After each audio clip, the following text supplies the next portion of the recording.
Okay. Pra kemi një temë shumë interesante sot dhe është pikërisht një temë jo shumë e lehtë, formula e Zotit.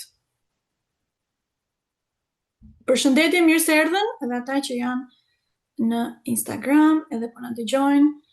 Do të themi ca gjëra interesante sot që nuk është se janë shumë të dëgjuara nëpër YouTube apo nëpër Instagram apo gjëra të tjera. Përshëndetje. Dhe sot kemi një energji shumë të mirë jupiteriane, dhe në fakt është e njëjte që drejtohet nga Jupiteri. Dhe është dhe hëna sot është tek peshqit, kështu që i cili drejtohet nga Jupiteri kemi. Pra Jupiteri është energjia e të mësuarit, gurus ose të mësuar gjërave të reja. Bukur. Cila është formula e Zotit, hynis, diçka e hynore, diçka më të lartë se sa ne. Pra diçka që është superiore. Mirënjohje, po.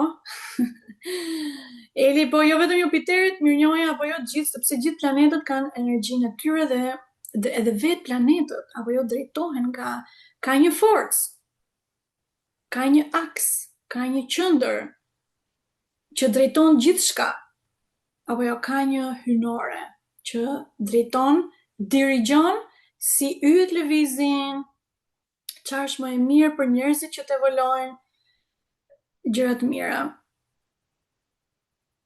Çfarë ndodh, domethënë, në planet më të larta të ekzistencës, puna e parajsës, vendeve e botëve më të larta se parajsa, ose dhe vendet si toka, ose dhe më poshtë tokës, etj. Pra, cila është formula e hynores? Unë ju e dini që unë kam qenë nxënësja e profesorit Petrozhej, dhe do të flasim pra disa gjëra që edhe ai përmendte. Ju e dini, profesori ka qenë një mjeshtër i dijes, është më i ditur, njeriu më i ditur që ka patur Shqipëria. Mbi rilindasit. Okay? Ose rilindasi i fundit, le ta themi, por në një nivel më të lartë, sepse kishte shumë fusha të dijes, fizikën, ishte gjuetar, përkthyes, poliglot. Petro e njifte, po flasim për profesorin Petrozhej për momentin. Më ndiqni?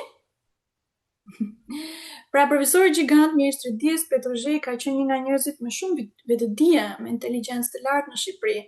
Është gjynaf që brezi i ri të paktën akoma nuk po e mësojnë çka ka thënë ose çfarë ka mësuar. Por sigurisht nëse i ndjekin dhe nga të tjerë, po sidomos nga videot e mia, unë flas shpesh për profesorin. Dhe libri i tij i fundit që më tha mua ta bëja, pra është Vizioni mistik i universit dhe norvegjishtja, që është pas rolit të mesianikut. Roli mesianik i Shqipës. Petrozhej, pra jo vetëm që ishte gjuetar, përkthyes, poliglot, por njifte edhe fizikën kuantike, klasike, mjekësinë, muzikën, fliste shumë për syrin e tretë në fakt, gjendja epifisis, botët parajsore, çfarë është shpirti. Dhe në formula matematikore. Pra, formula e hynis e Zotit. Në videon që unë publikova dje në fakt në Facebook, jo rastësisht, besoj dëgjuat, pa ty thoshte Petro, kam dëgjuar zërin e Zotit tek videoja. Pra një nga oraret e mësimeve ku unë merja mësim tek profesori Petrozhej në shtëpinë e tij. Shkolla Petrozhej. Profesori Petrozhej na përmendte shpesh mua, domethënë se vetëm unë isha aty. Hologramën. Ai përmendte hologramën ose holizmin. Të gjithë kemi dëgjuar fjalën holizm. Holizm do thot e tëra. E tana. Dhe fjala contento, në fakt, italisht profesori e zbërthente me rrënjën shqipe tan, sepse contento, fjala italisht. Po bëjmë pak etimologjizimin në mënyrë spontane tani, të fjalës contento, sepse tan, e tana, pra njeriu është i kënaqur, contento, vetëm kur ka të tërën, të tanën. Po kush është e tana edhe e tëra? Është vetë Zoti, hynia. Sido që tjetë, holizmi njihej në perëndim, këto italianët fjalën tanto e kanë marrë shumë, tan e kanë marrë shumë, disë shumë fjalë të tjera, tanto do thot shumë e tjera, pra rrënja shqipe, të vjedhur nga Shqipja, ose më saktë gegnishtja. Holizmi, sido që tjetë, e tëra, e tana, ose holizmi, njihej në perëndim në shekullin e 17 me ndër të tjera, panteizmin e Spinozës, nga filozofë të tjerë, por në lindje praktikoi shumë më herët. Do flasim dhe për diturinë vedike, sepse më herët do thot ku ishte holizmi, dhe terma të tjerë që do t'i përmendim pak, po jo shumë sepse mos t'i ngatrojmë njerëzit. Holizmi, fraktaliteti, koherenca, shkenca e fraktalitetit është e njëjta gjë. Ose sinkronizmi, sinkroniciteti. Pra, dituria vedike, sigurisht që unë merrem tani dhe praktikoj tek meditimi lotusoshëm dhe i ftoj të vinë njerëzit që duan të mësojmë kur të hapim grup njëri në korrik. Filozofia e Vedave në fakt është e tëra holistike, por le të kthehemi pak tek profesori Petrozhej dhe zbulimi i madh i tij që është algoritmi simbolik.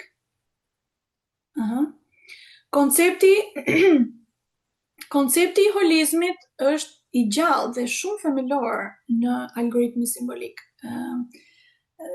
Mund t'ja tregoj ndoshta me foto ose mund të shikoni video ku kam bërë unë, të gjithë videot e Petrozhejt e përmendin këtë, por tek libri i aforizmave, sidomos, gjithashtu gjejmë pra algoritmi simbolik që përbëhet nga kodi E dhe nga kodi F. Kodi E. Unë kam bërë shumë video dhe kemi sqaruar çfarë është kodi E dhe kodi F, kështu që mos nisim nga e para. Por të përqendrohemi tek holizmi. E tëra është rrethi i tërë. Rrethi plot bosh quhet e tëra, domethënë i plot, jo gjysmë i ndar, por i plot, e tëra. Kemi një nga ekuacionet simbolike të algoritmit simbolik në kodin E, ku thuhet se e tëra, pra e tëra, e plota, është e barabartë ose është ekuivalente, sepse është një ekuacion. Pra e tëra rreth i plot është ekuivalent me x baras me minus x. Mund të tregojmë foto, por sido që tjetë, ata që e njohin e kanë dëgjuar më përpara. Dhe x baras me minus x është qendra supreme e universit. Qendra, aksi, burimi, pika kryesore e gjithë universit quhet pra x baras me minus x sipas algoritmit simbolik të profesor Petrozhejt. Në rregull?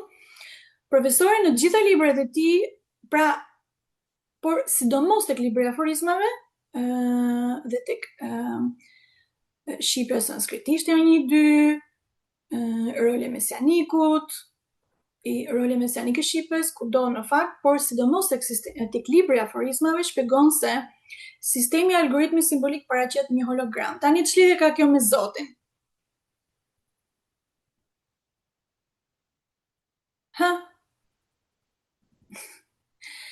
Do me thënë, ka lidhje me Zotin, sepse është hologram, do thot tërësia pra e tana, si që na thot italishtja, që e mësojnë nga Shqipja, por ne shqiptarët tani e se dim, ato e kanë, as ato se din shkretët, as këte, as to tani, sepse kemi haruar, dikur e dinim. Se ti mund të kënaqesh vetëm kur ke të tërën, pra, por koncepti hologram dhe holizëm janë pak të ngatruar edhe në shkencë sot, për të qenë sinqert. Por në Shqip, gjëja më themelore e hologramës, që na mëson profesori Petrozhej në librat e tij, është se një pjesë mund të riprodhoj të tërën. Pra merr një pjesë ose zëm, për shembull siç po shpjegoja një grupi shqiptar këtu në Norvegji. Korit shqiptar që është këtu në Norvegji. Po i thoja, po më pyesnin dhe po i thoja që për pjesën dhe të tërën në fakt. Për shembull njerëzit që kur pinë kafe shohin diçka te kafja, sepse një pjesë e jotja mund të ketë të tërën e zëm, ose njerëzit që gjas me magji, ose ku diun merrnin një plaçk nga një njeri për të parë të tërën, ose për të parë fatin, apo ku diun ato që është e caktuar, ose astrologjia vedike që ta jetë kështu eksakte fare. Pra, nga ana praktike po them. Por modeli holografik ngrihet mbi konceptin e një informacioni universal që lidh pra pjesën me të tërën. Një pjesë e ka të gjithë të tërën. Dhe tëra ka gjithë pjesën. Kjo është, në fakt, kjo quhet edhe fraktalitet. Nga shumë shkencëtarë të ditëve të sotëm. Pjesa bëhet një hologram e së tërës, pra meqense përmban brenda vetes së saj një paraqitje, një përfytyrimi të tërës, nga e cila rrjedh. Profesori Petrozhej në fakt ka sqaruar shumë bukur këtë, dhe domethënë edhe një gomar pa 5 shqisa mund t'i kuptojë, nëse i vendos vëmendje dhe dëgjon me respekt. Kuptoj. Për gurun apo për mësuesin. Në këtë rast Petro. Petro thotë se pra jeta e njeriut është, si thua, një kërkim për të gjetur si realizohet kjo, ku është kjo e tana, ku është Zoti, si më thënë. Pra, rrugën drejt Zotit. Në gjuhën Zotit tani po themi si fjalë fetare, por mund të quajmë qendra e gjithçkaje, hynia, krye perëndia, ka shumë emra. Në fakt Zot quhet diturinë e Vedave unifikimi i energjisë femërore ynore me unifikimi i energjisë femërore ynore me energjinë superiore mashkullore. Unifikimi. Shakti. Petro thot pra se jeta e njeriut është kërkimi për të gjetur këtë rrugën që quhet ndryshe Holy Grail në anglisht, kupa e artë në shqip. Kupa e artë simbolizon vetë hynin perëndin. Pra është fraktaliteti ose një lule, ku të shef një lule po të afrohesh, shikon të njëjtën gjë, ato që është sipër, ato që është mbi, po të afrohesh, shohësh një pjesë, do të shohësh të tërën. Pra tek pjesa do të shohësh të tërën, dhe këtë profesori Petrozhej në fakt e ka sqaruar dhe me formulë matematikore të thjeshtë. Siç thash, edhe një gomar mund ta kuptojë. S'ka nevojë të ketë bërë shkollë fare. As i klas. Paradigma holografike është e një llojit me riprodhimi i të tërës nga pjesa në të tërë. Tani pjesa, sipas algoritmit simbolik, tregohet si një rreth me një vizë të ndarë. Besoj të gjithë e kanë parë. Shumica kanë parë, ata që ndjekin mua të paktën. Pjesa ke një shigjet tek e tëra. Pra pjesa shkon tek e tëra ose ngjitja nga kodi F, në kodin E. Pra ngjitje sipër e super shkon tek e tëra, tek e tana, dhe atëherë kënaqesh, je kontento. Për ndryshe nuk do kënaqesh asnjëherë. Mirë. Tek holograma kemi pjesën në të tërën dhe të tërën në pjesën. Pra modeli holografik, pra një nga mënyrat për të përshkruar këtë thuhet modeli holografik, po quhet pra ka emra të ndryshëm, shkenca të ndryshme në fakt. Fizika kuantike përmend deri diku këtë gjë për modeli holografik, por ka fraktalitet, gjithashtu quhet. Pra është në esencë është një model informacioni universal, i fuqishëm dhe pjellor, sepse nga e tëra dalin gjithë pjesët, gjithë qikat. Jo qikat Kosovë. Pjesët. Në Tiranë se themi qik buk. Copat, pjesë, në rregull? Sigurisht në qoftë se pjesa largohet nga e tëra, domethënë nuk ka më lidhje, nuk ka më si një njeri të jetë larguar nga Zoti, sigurisht që çfarë do bëj vetëm do vuaj. Pra dhimbje vjen nga dam, dym, dam, dëm, ndar, i ndyr, pjesë, pis. Apo jo, nga gjuhësia.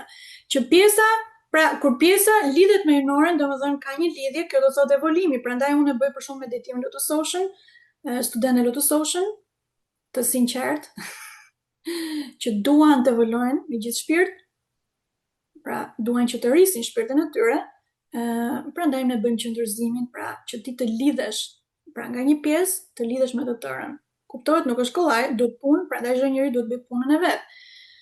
Me trupin e vet, që është qëndrëzimi i trupit. Që pjesa të riprodhojë të tërën, nën kupton, thot Petro, që pjesa të riprodhojë të tërën nënkupton thjesht një paradigmë holografike apo hologramën, gjë që shkruhet për shembull ata që kanë librin tek faqja 433, tek libri i aforizmave i Petrozhejt, kemi pjesën rrethindar është ekuivalent, pra është barabartë me kodi F, pra është kodi F.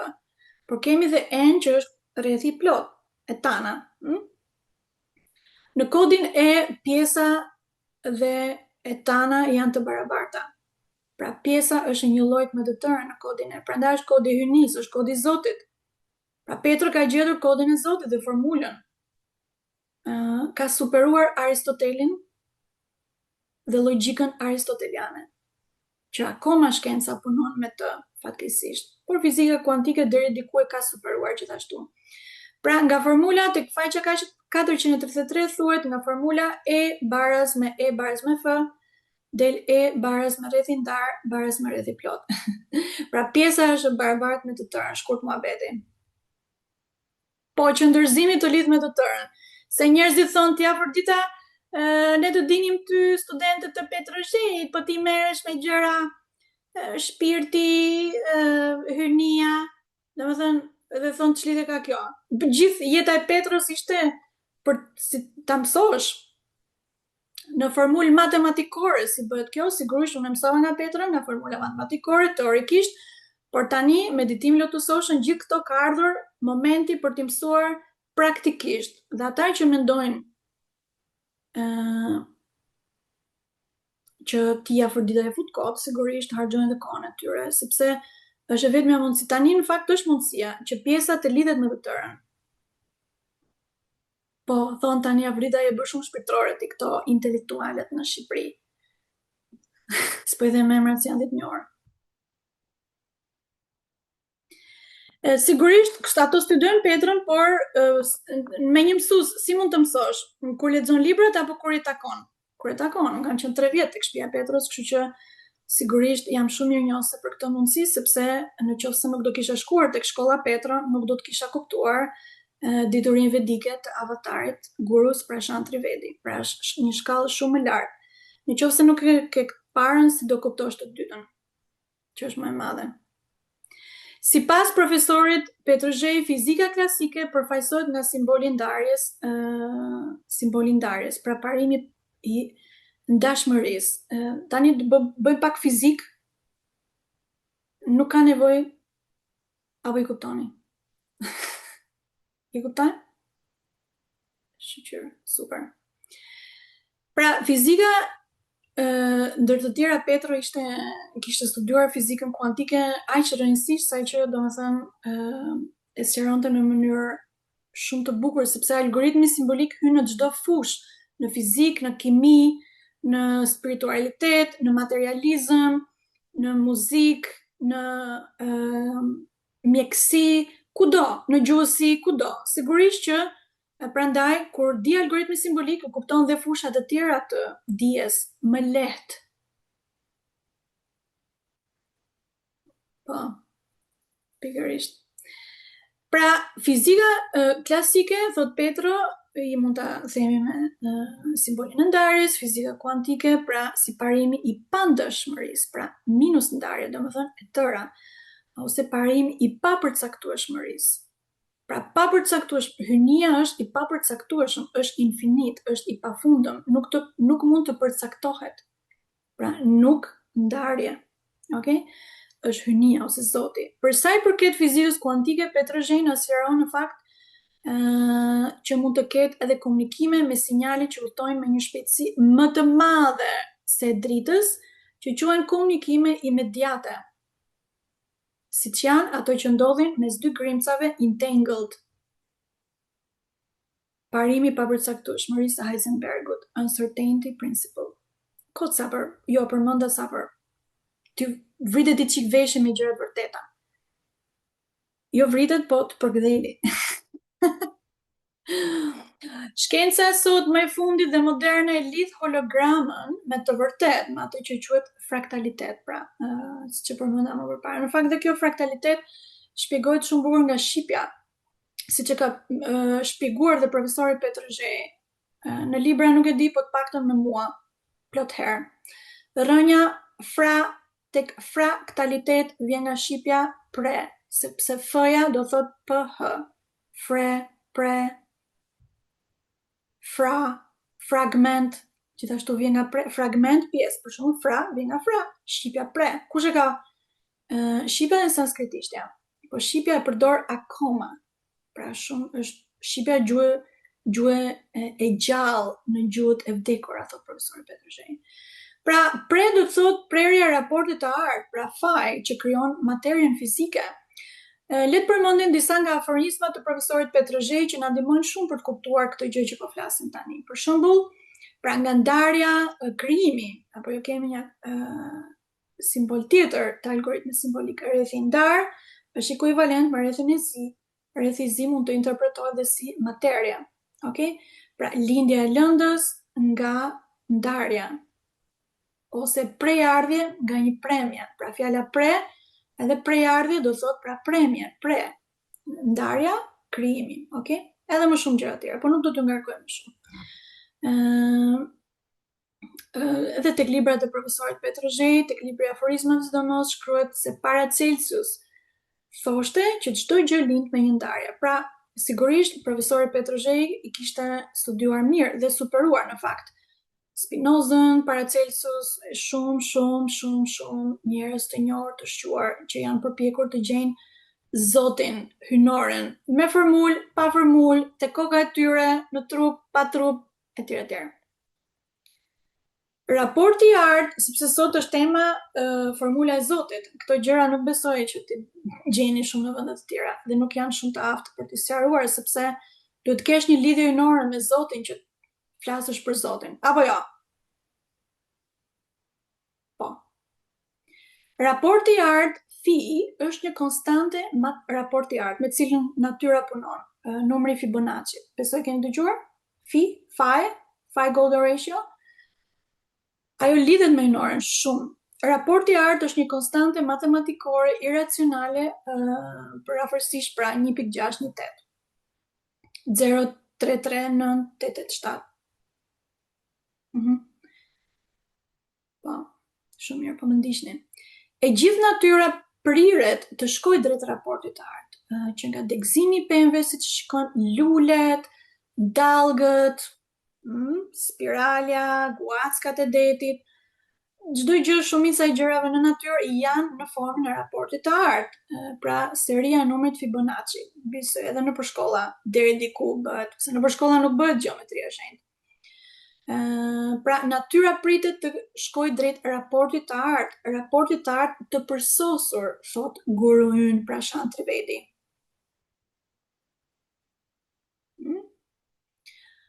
Tani do kalojmë pak te dituria vedike, pra që ne mësojmë fal gurus Prashant Trivedi. Forma hynore sipas shkencës së fundit nënkupton pra një degëzim fraktal, jo degëzim të thjesht, do si do, por degëzim fraktal të përsosur. Dhe ajo është hynorja. Disa nga matematicienët më të mëdhenj të gjithë kohërave, nga Pitagora, Euklidi, Leonardo e Pisës, astronomi i rilindjes Johann Kepler, janë përpjekur të studiojnë raportin e artë dhe cilësitë e tij. Ka shumë të njohur që janë përpjekur ta studiojnë, apo jo, po mbi gjitha quhet numri Fibonacci. Degëzim hynor do të thotë degëzim i larmishëm sipas raportit të artë. Pra natyra funksionon me raportin e artë, sepse natyra është ajo që është më lidhur me Zotin, me hynoren se sa njeriu. Prandaj njeriu duhet lidhet pak me natyrën që të kuptojë Zotin. Po lidhet me natyrën duke përulur, duke qëndruar veten, duke rritur vibracionet e veta dhe duke qenë mirënjohës ndaj natyrës, që të kuptojë Zotin, sepse natyra është një nga manifestimet hynore, është si thuhet e dashura e Zotit, natyra. Ajo e njeh hynoren më shumë se sa ne njerëzit. Ne njerëzit bëri qave sa kemi, por mund të mësojmë më shumë, nëse duan. Nëse s'duan, atëherë edhe natyra nuk do i përkëdheli shumë. Është pra një degëzim hynor do të thotë dërgëzim sipas raportit të art. Është një koncept shkencor që njerëzit duhet ta kuptojnë, është shkencë e vërtet dhe jo shkenca e rreme që mësojnë nëpër shkolla. Është pra shkenca e vërtet quhet pra ajo që ka lidhje me gjeometrinë e shenjtë, sacred geometry. Kuptohet sot po bëjmë pak terma shumë të avancuar, me thënë drejtën, po hajt mo. Besoj kuptojmë, ja? Holizmi do thot pra vjen nga holy, e tëra, all, që unë mendoj gjithashtu, dhe Petro në fakt e përmendte, nga Petro profesori pra lidhet me rrënjën yll. Ylli. Edhe ylli nuk është vetëm ylli që shikojmë në qiell, po ylli është sigurisht dhe yjet që shikojmë në qiell, po ylli domethënë të gjithë yjet drejtojnë nga një yll apo jo, që quhet ylli polar. Në fakt tani jemi epoka e art që vjen pas 2040-s, është thuaç epoka ose ka filluar deri diku, epoka e këtij yllit polar. Pra ylli polar do thotë që simbolizon hynin vishnju sipas diturisë së Vedave. Pra të cilën ne shikojmë këtë shpesh tek avatari i Piti. Domethënë ylli polar, sepse rreth yllit polar çdo gjë rrotullohet, apo jo. Pra çdo gjë e tëra lidhet me këtë, nuk është i palidhur apo jo, nuk është se është kështu kot po rrin këtu. Ka një lidhje me të tërën. Në fakt gjithë yjet ndjekin yllin polar, rrotullohen rreth yllit polar. Pra që quhet spiralja e shenjtë ose hynia vet, hynia, aksi, qendra, që vet nuk lëviz, por i bën të tjerët të lëvizin në harmoni, në mënyrë që mos përplasen njëri tjetrin, por të jetë në harmoni, për që do thotë evoluim. Ekziston pra një kup që quhet kupa e art, që unë kam mësuar shumë nga profesori Petrozhej, Holy Grail, dhe po të shikojmë brenda kësaj kupe, do të shohim që është e njëjta gjë. Edhe tek video e Pitit, në fakt video e parë që unë kam përkthyer në shqip para një 4-5 vjetësh, Prashant Trivedi, pra guru Prashant Trivedi flet për Holy Grail dhe ai thot të njëjtën gjë. Thot që po të shikosh brenda kësaj kupe, pra po të shikosh një pjesë të kësaj, ti do të shikosh të tërën. Pra përsëri vijmë tek ajo që filluam, do shikosh pjesën tek e tëra. Pjesën tek e tëra pjesën, kjo është formula e Zotit. Pra po të shikojmë brenda kësaj kupe, do të vazhdoj të shfaqet e njëjta gjë, pavarësisht sa e zmadhon apo e zvoglon. Kjo është ose quhet paraqitja fizike grafike e hynores, shkenca e fraktalitetit dhe koherencës së përsosur.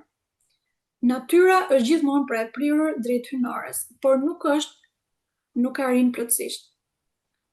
Është si një matematik, kush ka bërë matematik këtu? Unë kam qenë mësuese matematike pak.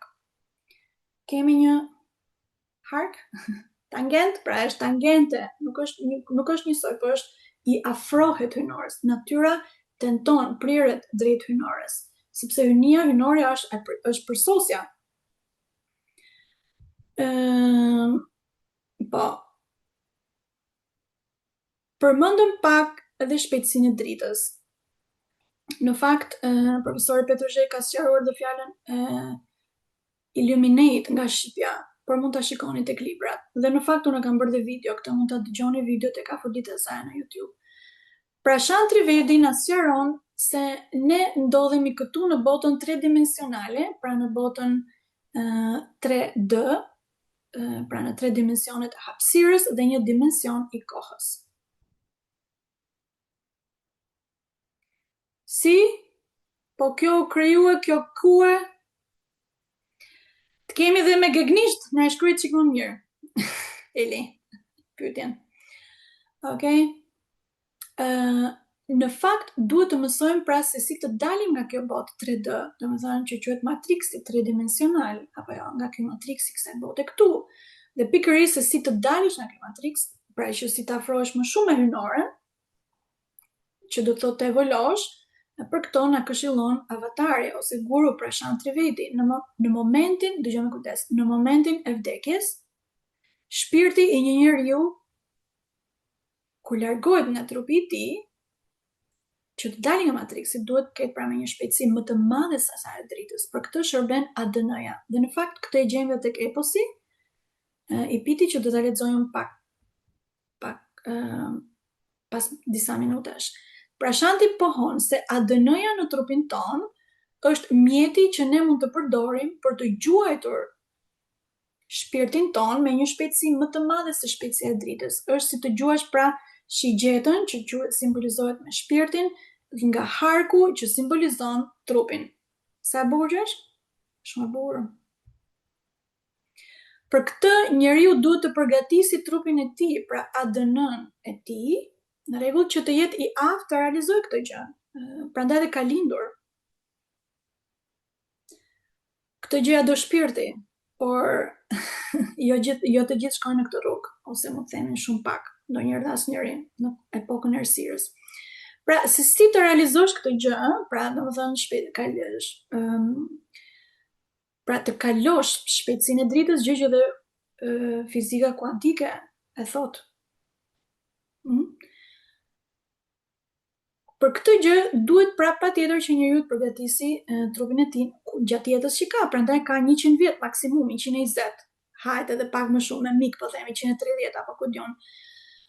Edhe në qoftë se ti harxhon këto vite pa praktikuar trupin, atëherë do vish prap, do lindesh prap, që quhet rimishërimi.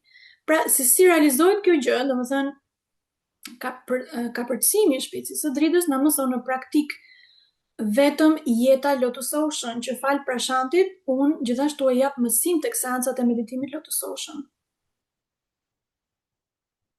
Pra tani është e mundur ta mësosh në praktik. Sigurisht duhet nuk do bëhet që do të thot shumë gjëra, do të pastrosh karmat e tua, pastrosh chakrat, duhet flasën e qendrës e gojës, duhet mësosh për të mësuar qëndërzimin, do ta përmendim pra regjistro te grupi im i seancave online në WhatsApp të meditimit Lotus Ocean. Nëse dëshiron të evoluosh, falas çdo javë. Apo jo, na e ka bë Zoti. Çdo javë falas, unë do hap një grup të ri në Korrik, kështu që pas të mbarojnë pushimet. Më shkruaj emrin nëse dëshiron të vish te grupi im në WhatsApp, shkruaj mesazh emrin dhe dua të vi te grupi i ri Afrodita 00355 69 29 61149. Okay?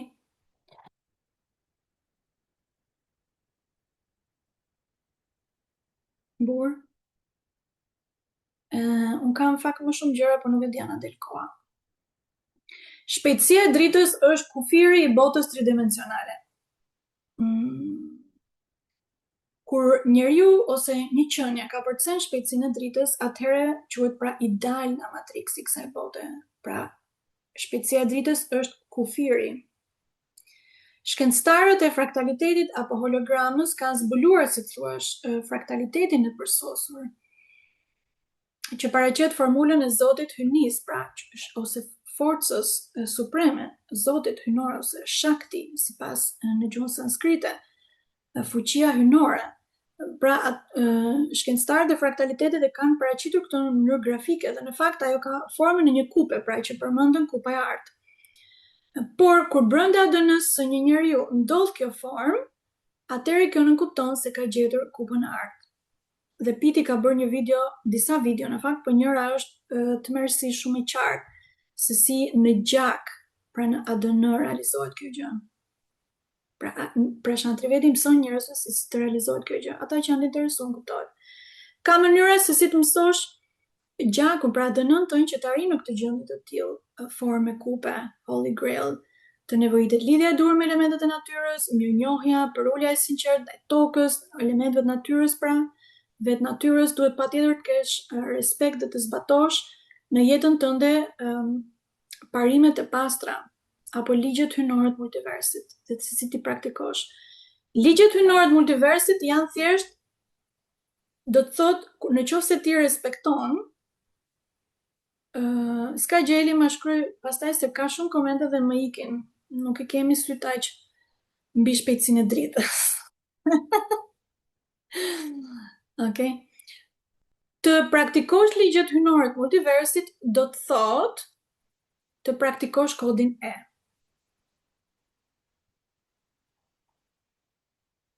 Okay? të praktikosh kodin E, kodi E, algoritmi simbolik të profesor Petrës. Nuk është një gjë teorike, nuk është një gjë kështu në Honolulu apo në ajër, është diçka që mund ta praktikosh tani. Sigurisht praktikën e kodit E, kodi E quhet edhe qendra mistike, kodi i qendrës. Çfarë bëjmë ne? Qendërzimi i trupit. Në qoftë se ti nuk gjen qendrën e trupit tënd, e vetes tënde, si do lidhesh ti me qendrën e gjithçkaja? S'ke për të lidhur kurrë. Edhe pse mund të rilindesh plot herë derisa ta mësosh. Pra, si praktikohet kodi E, si ti mësosh, si ti praktikosh ligjet hyjnore të multiversit, pra unë mësoj njerëzve tek meditimi Lotus Ocean, në fal gurës Prashant Trivedi, sepse është detyria e tij në praktik. E praktikoj vetë, me të provuar është kjo punë apo jo, të praktikosh ligjet hyjnore të multiversit, ti mësosh një herë. Njerëzit nuk e dinë kush janë ligjet hyjnore të multiversit. Sigurisht nëse nuk e di, vetëm do t'i thyesh. Sa herë thyen ligjet hyjnore të multiversit, je kundra hyjnores, je kundra kodit E. Atëherë bie në kodin F. Rrethizi, vuajtje, i burgosur në burgun matriksor, fatkeqësira, karmat këqija, etj. Futesh në një rrethizi, futesh në një ligjet karmike etj. Do t'i mësojmë. Keni mësuar.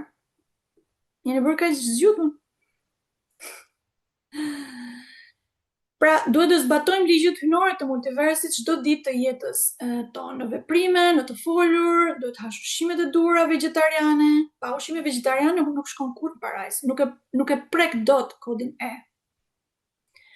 Dhe në këtë mënyrë kur ti bën pra këto veprime që janë veprime, pra një jetë vedike quhet, stili vedik, të ndjekësh stilin vedik, do thotë të ndjekësh kodin E. Është e njëjta gjë. Nuk janë të ndara nga njëra tjetra. Prandaj sigurisht unë duhet mësoj deturinë algoritmi simbolik nga profesori Petrozhi që të kuptosh se si ti praktikosh këto gjëra apo jo. Kur ti kryen këto gjëra, pra që quhen gjërat bazë, qëndrëzimi, gjithë këto gjëra që mësojnë tek meditimi Lotus Ocean, kështu ADN-ja fillon të marrë, pra jo direkt, po me punë, pra të kuptoj çfarë është ADN-ja ose kupa e artë. Kështu fillon shërimi i shumë pritur i shpirtit tënd, përmirësimi i shëndetit fizik, rritja e nivelit të inteligjencës, vetdijes, afrimi me Zotin, kupton më mirë formulën e Zotit, e praktikon, e respekton, që do të thotë sjellja e dur, postura e dur, qëndrëzimi të trupit. Avatari pra Prashant Trivedi deklaron në fakt se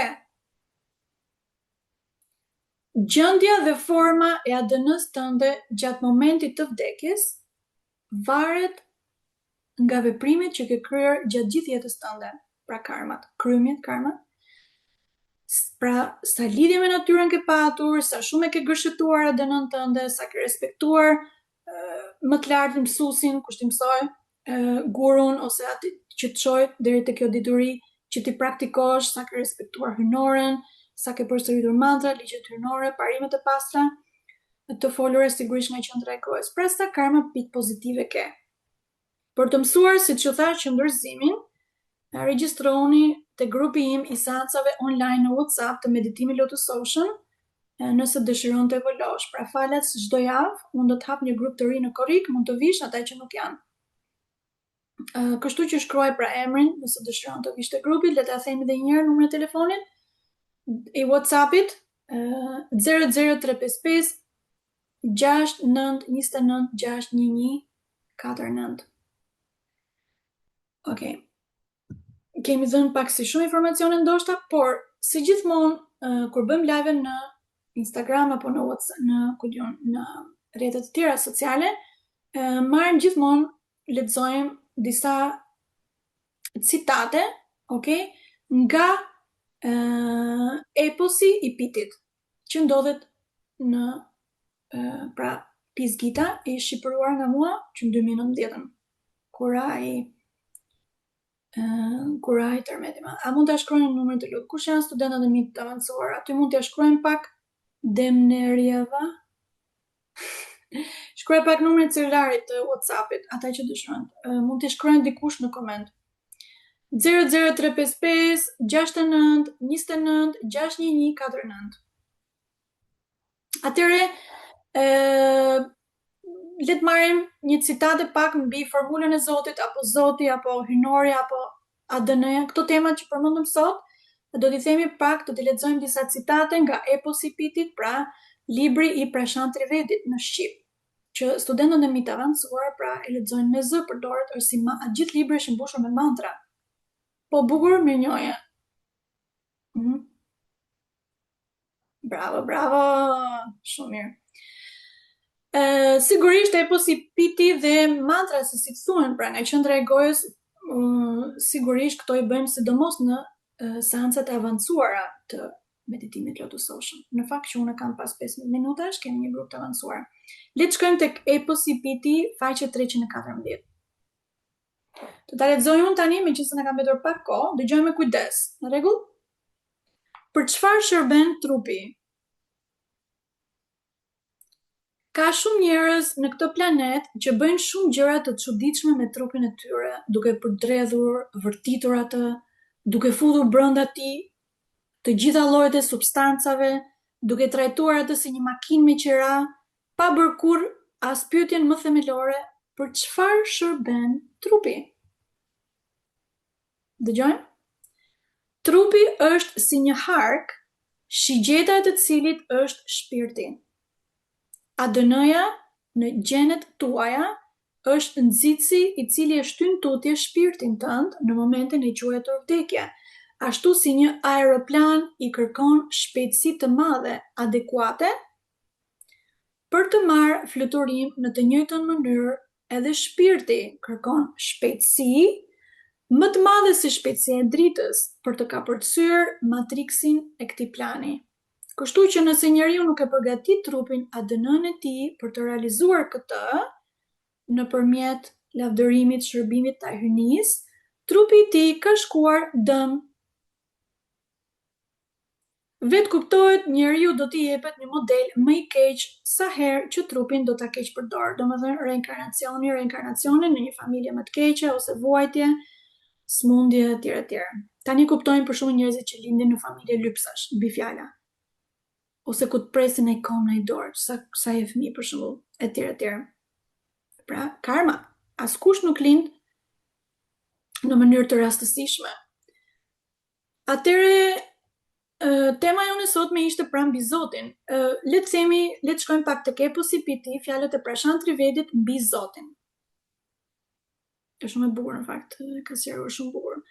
Le të përmendim disa citate nga libri Eposi i Pitit. Mënyra më e mirë dhe më e thjeshtë për të kuptuar Zotin është ta kuptojmë atë të shprehur në dhimbje dhe mosdhimbje. Për shembull, Zoti nuk ekziston pra në dhimbje. Zoti është një gjendje e pa dhimbje, nuk e njeh. Pra, është jashtë matriksit. Zoti nuk ekziston për shembull në lojën PlayStation, thot Piti, e cila tek e fundit ul vetë dijen dhe sjell dhimbje tek lojtarët në aspektin fizik dhe astral. Duhet keni parasysh se Zoti nuk është tek dhimbja. Të jesh i perëndishëm është një gjendje e vetëdijshme pa dhimbje. Realitetet e dhimbjes, torturës dhe lidhjes karmike nuk kanë të bëjnë fare me Zotin. Zoti vërtet kurrë nuk ka patur si qëllim që krijimi të bëjë i tillë, pra me dhimbje. Besoj kush e pa videon që bëra unë për etimologjizimin e fjalës dhimbje të profesorit Petrozhej, dhimbje do thot dhimbye, pra bëj dam. Dhimbja vjen nga ndarja, je një pjesë që nuk do të lidhesh me më të tërën. E kuptojmë? Okej, marr një citat tjetër, se po na ikëm pak koha. E zgjata e çik si shumë duhet. Sot, e zgjata apo nuk e zgjata? Nuk e zgjata. Tek Eposi i Pitit, Prashant Trivedi thot, ç'sa bukur. Multiverset buruan nga njëshi. Pas një periudhe kohe, energjitë të disa niveleve të këtij multiversi u manipuluan për të krijuar diçka të paperëndishme, që do të thotë të dhimbshme. Ajo bëj dhimbshme, plot me dhimbje në kalimin e kohës. Pra, e kuptojmë nga vjen dhimbja? Nga ndarja, ndarja ndyrja. Ekzistojnë mbretëri që janë pa dhimbje emocionale, psikologjike ose fizike. Atje çdo gjë është e perëndishme, sepse atje ruhet lidhja me atë që është hyjnore, në të gjitha drejtimet.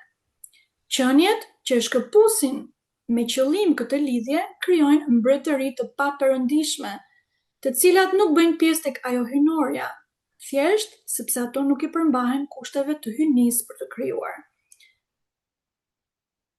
Na knaqe, na kthjellën. Okej? Marrim dhe citatin e fundit,